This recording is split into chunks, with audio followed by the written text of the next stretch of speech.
Hi, welcome to Appliance Master Live. Again, I'm Bill, and I'm with Kari, as usual. And today we're going to be talking about some Earth Day appliance tips since Earth Day is coming up next week. Earth Day is a holiday that is recognized around the world. This year it occurs on Monday, April 22nd. This is a day when each of us is encouraged to reflect on how our lives impact our environment and the planet as a whole. The Earth is immense, and for most of us, it's hard to see how our small lives can affect such an enormous place. I approach this by cleaning up after myself. Whether it's at home, in a park, lake, or wherever, I pick up after myself and sometimes others.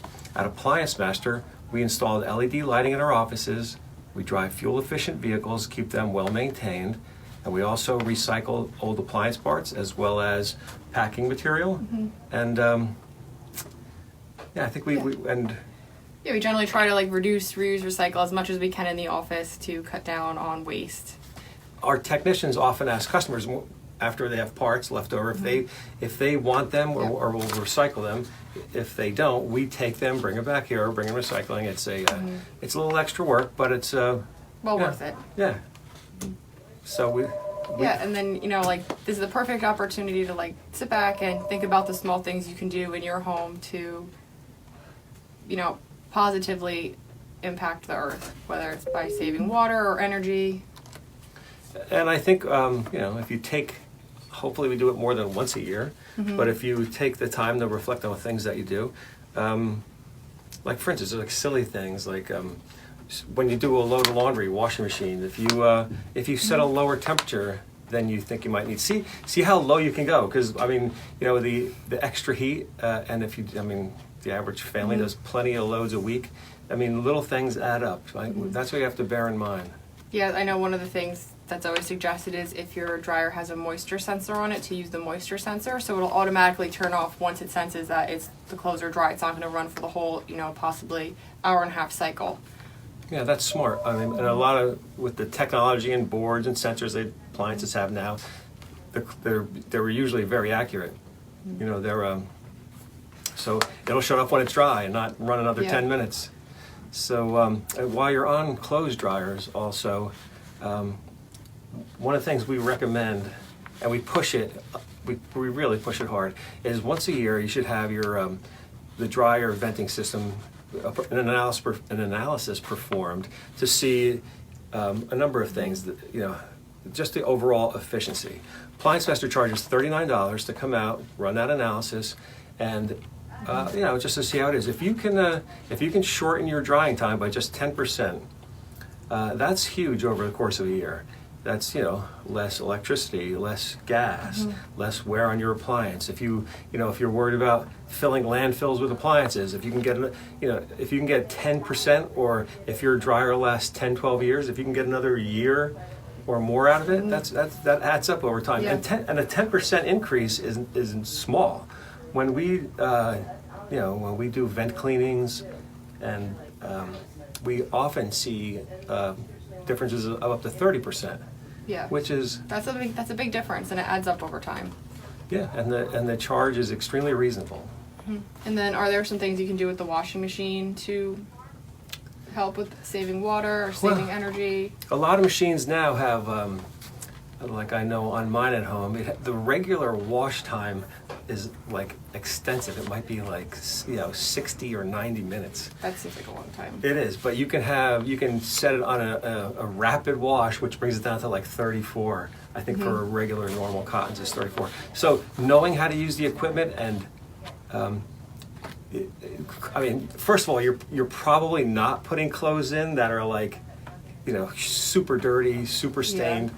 So normal, towels, or socks, normal clothes can wash really quickly, use very little soap, and I know paying attention to that is, once you learn it and get used to the system, you're going to do that all the time. And again, if your machine's going to last 10, 15 years, you're going to know how it works. So it's good to know that when you buy it, when it's new, and then you don't have to keep thinking about it. So just be mindful of using the appropriate cycle and heat settings for the different clothes that you're washing. I challenge anybody to do a load, say, hey, I could have washed this for another 20 minutes, but it came out cleaner. But it's if you have something that's heavily stained, you should pre-treat it anyway with, pre-wash it. True. So there's an appliance that I like to talk about that I think is amazing, that's massively underutilized in the United States. In Europe, they use, their hot water is delivered instantly. So it comes under a bunch of different names. So when you turn the hot water on, like there is no storage vessel with 40 gallons of hot water in it. Like you have cold water. When you call for hot water at a faucet, this unit turns on, heats up the water really quickly, and then supplies you with hot water. But then it may take 30 seconds, a minute, depending on how far you are away from the appliance for the hot water to get to you. But once it gets to you, it's like an endless supply. Now, No cold showers. Well, unless you jump in too quickly. You threw me off with that, Kari.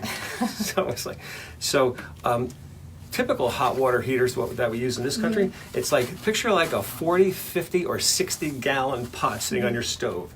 And you got this enormous body of hot water, and you're keeping it at 120 degrees or so, 24/7. You're keeping this water that hot all the time. And like, to me, it's like incredibly wasteful. Yeah, that seems like it would use a lot of energy to maintain the heat, and then use a lot of water. That's just, I'm assuming it would eventually cycle out if you don't use all the water in there, right? No, what do you mean cycle out? Because it would empty itself, or no, it just sits there. It sits there at 120 degrees ish, and it's waiting for somebody to use it. Now, how many people are home all day long? It's like and if it's electric or gas, it's I noticed in my own home when I switched to the to this instant heat system, it's like our utility bill dropped considerably, and it's like would like people to look into that if they're going to change their hot water heater. Yeah, and then would you just call like a normal plumber for that type of installation? Or? Well, you could start by calling us, depending on where you live and what kind of equipment you have. Oh, you can ask for Kari or Bill, or send us an email, or contact us on Facebook, or whatever way, or set up smoke signals. Could you read? No, I don't read. Just get in touch with us, and we'll either we can steer you in the right direction. Yeah, and then I think there's some small things that you can do in your kitchen, for the appliance wise, to save some energy and save some water. Refrigerators. Our technicians usually recommend that customers keep them full because food holds cold better than air does. So if you have a pretty empty refrigerator, it's going to be using more energy and constantly running to stay cold, rather than if you had it, moderately to well stocked. Yeah, this is true. And also with refrigerators, the at least annual maintenance that we touch on this is cleaning condenser coils, which if even in a house with no pets, no children, like an empty house has dust in it. Yeah. And the dust collects on the condenser coils and doesn't allow for the dispersal of the heat from the unit. But if you add into that, cats or dogs or what, or a bunch of children or all kinds of activity, some houses need to have the thing cleaned twice a year. So at Appliance Master, if you have a technician over, he'd be happy to take a quick look at it. If you have your owners got it, they can show you. You might be able to look at it, but sometimes it gets tricky to clean. Especially, you might have to move the unit, and there are things you can damage, you can hurt yourself. So, unless you're really confident, I would just call us to have a look at it.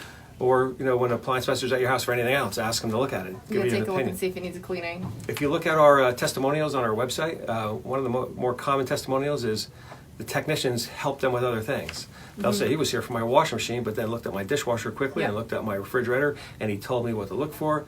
So, maybe you can have us out for a few things. Keep that in mind when we're out repairing something that's broken. Yeah, the general routine maintenance is always find small problems that could be big problems.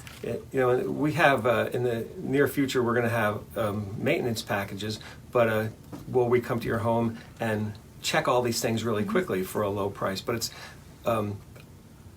appliance failures don't occur. It's not like everything's humming along perfect and then boom, it breaks. It's like what happens is the operation diminishes over time slowly to a point where you have a failure and then you're in trouble. And a lot of those that diminishment, if that's a word, is caused by improper maintenance. So if you had one of our technicians just, you know, tighten this, lubricate that, check this, clean that twice a year, you could avoid breakdowns or make your appliances last much longer and use less energy. Yeah, less energy, less water. If you just keep your main household appliances, you know, in proper working condition. And when you think about it, there's a lot to maintain. Yeah. You know, stove, oven burners, keeping them clean. Make sure you don't have leaks under dishwashers.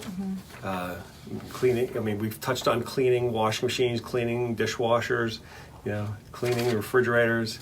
All very simple and easy. Yeah. You just time goes by and you forget about it. That's what we're here for. So, Yeah, so, well, thanks for tuning in again. And, you know, if you have any questions about how to keep your appliances working properly, or if you can leave a comment on this video. If you have a topic that you'd like us to address, feel free to leave that in the comments as well, and we'll work it into our schedule.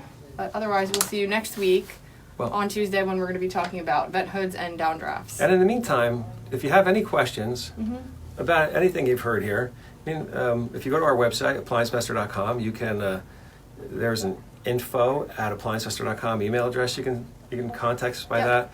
More than happy to answer questions that you might have. Or you can call and talk to Kari, and or any of our nice young people we have here. All right, well, thank you for tuning in. We'll see you next week.